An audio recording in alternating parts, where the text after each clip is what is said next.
Polícia Nacional Timor-Leste consegue prender motorizada tol noroeste em Ida. Foi em halo operação conjunta terça-feira calan, semana e a cidade de Dili.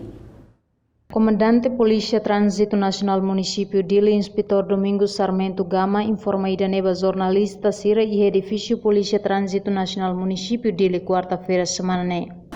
Resultado é bem que kita ia orkala, kita hetan prende motorizada a mutuk tonur sinta.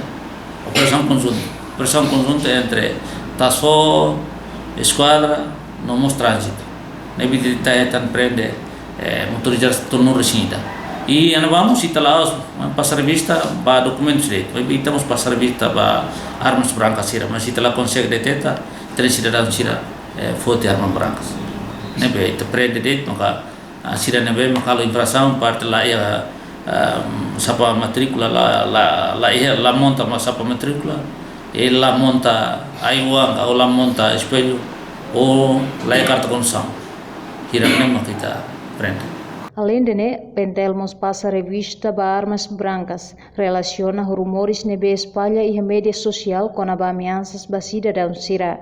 Mas que não é durante a operação lá consegue detectar armas brancas. Reportagem da Zavira Televisão Timor Post.